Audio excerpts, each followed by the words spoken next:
So this money was given to us about a year ago, April last year, and it was money we learned later from the contingency fund, which had to be used very quickly.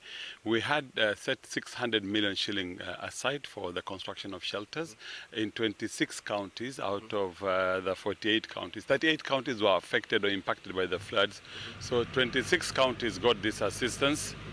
And the rest of the other counties are counties that are, we did, so 600 million for shelter construction, 150 million for health, and about 100 million for water, or the other way around. So the number of houses we are constructing in the 6 counties is, sorry for the noise. The number of houses they were constructing 5,700. Of the 5,700, 1,800 are in Tana River, and about 900 are in Kilifi County. So we're going to go to Magarini, to Garashi, where we have a number of houses. The other area was in Gongoni.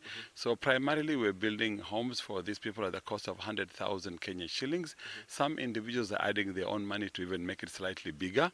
But really these are semi-permanent houses as opposed to the mud huts that many of them had before.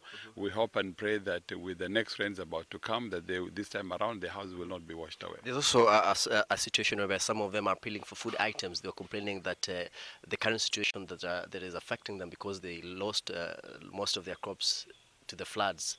What are you doing to take care of that? So for the flood victims, it's not true to say that, it's a year ago. They have been assisted with food for almost a whole year. We then had, of course, a short rainy season last year that maybe did not do well. But the people cannot be permanently on food handouts, and we can't be giving them food permanently because we didn't have that provision for food in that. It was done the first 6 months. Then we constructed the homes. The rains came in October last year, and some may have farmed, some may not have farmed.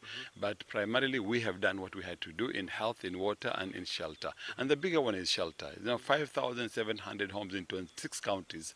If you just imagine the logistics of it is mind-boggling, but we've been able to do already over 4,400 houses are ready. The rest are almost in completion in the next week or two. So we would have fulfilled what we had to fulfill because Kenyans have been asking what has the money been done with, and the bulk of the money, 600 million, went just into shelters, apart from the water in number of counties, 14 counties, and apart from the health services also that we provided during the emergency. Yes, even here in Malindi, what you may see behind, you may see some equipment that were brought in during the floods emergency.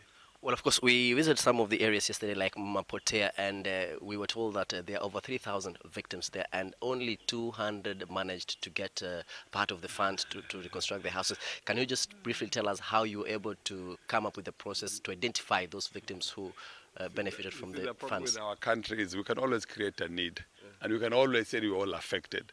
But primarily, the houses that we constructed were with the understanding and support of the local government, the central government, and the local leadership, people whose homes were washed away, literally, okay? But now when people have seen others are getting these beautiful shelters, everyone now has a claim that I also need to get one. So the figures, everyone needs a better housing in this country, not only here in Kilifi, but in most parts of the country. And these are very rural villages you might have seen yesterday.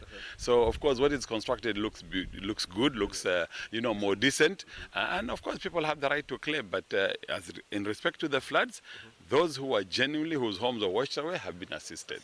Yes. Well, thank you so much. That was the Kenya Red Cross Secretary General Abbas Gulet just giving us an update on the ongoing reconstruction of the houses belonging to flood victims in both Kilifi and Tana River counties. We will be going out in the fields together, and we will be updating our viewers on what will be happening as soon as we get the updates.